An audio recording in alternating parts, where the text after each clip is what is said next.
Comment on fait, nous, quand nous-mêmes, on est démunis par notre propre émotion? Tu as été adopté, tu ne sais plus où chercher des réponses, tu te sens seul, perdu. Alors stop, arrête-toi, branche tes écouteurs et inspire-toi de cette nouvelle mini-série sur l'adoption. J'aime beaucoup ce lien que tu fais entre nos émotions et le comportement qui est lié à nos émotions. Avant de continuer, je voudrais un petit peu expliquer la notion de se couper de ses émotions qui est parfois un petit peu floue. On pense que se couper de ses émotions, ça veut dire qu'on ne ressent rien. À mon sens, c'est plutôt qu'on s'empêche de ressentir quoi que ce soit. C'est-à-dire que c'est pas parce qu'on est coupé de ses émotions qu'on ne ressent rien, mais on va accumuler cette émotion, qu'elle soit positive ou négative, au fond de nous. Se couper de ses émotions, ça veut pas dire qu'on ne va pas être triste, qu'on ne va pas être en colère. Ça veut seulement dire qu'on va la mettre de côté et qu'on va l'ignorer. Donc c'est vraiment un point important parce que j'entends autour de moi quand je parle de ça, couper de ses émotions, c'est perçu négativement, mais c'est comme si on pensait que la personne est insensible. Or, elle ne l'est pas, c'est juste qu'elle refoule ses émotions au fond d'elle.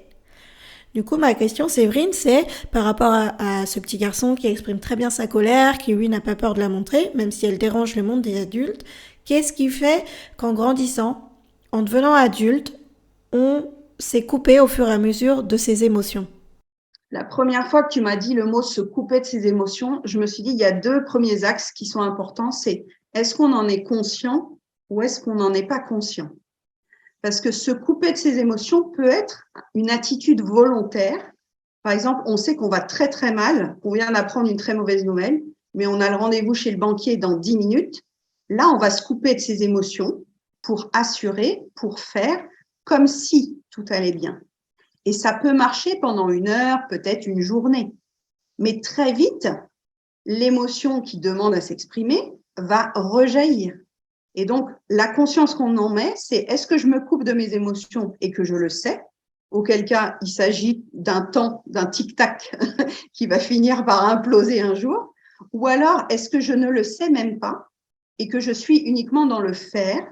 Et le raccourci que je prends avec les mamans, souvent que j'accompagne, c'est est-ce que vous êtes là pour faire, pour cocher une liste, pour agir, pour avancer, ou est-ce que vous vous autorisez des fois à être? Et là, tout de suite, elles sentent qu'il y a quelque chose qui se joue. Si on n'est pas dans l'être, c'est peut-être qu'on est coupé de nos émotions.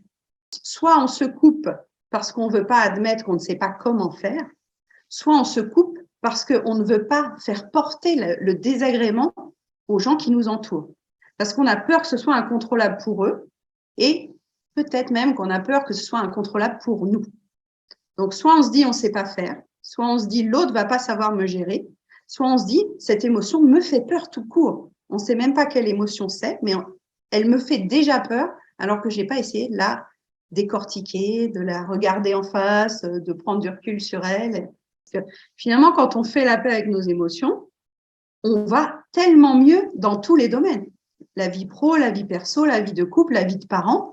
Donc, cette clé-là, je pourrais très bien la présenter à des chefs d'entreprise, je pourrais très bien la présenter à des mamans, je pourrais très bien la présenter à des gens qui n'ont pas d'enfants, puisque nos émotions, elles sont là, quoi qu'il arrive. Cette semaine, dans le podcast Le Journal d'une adoptée, on parle émotions.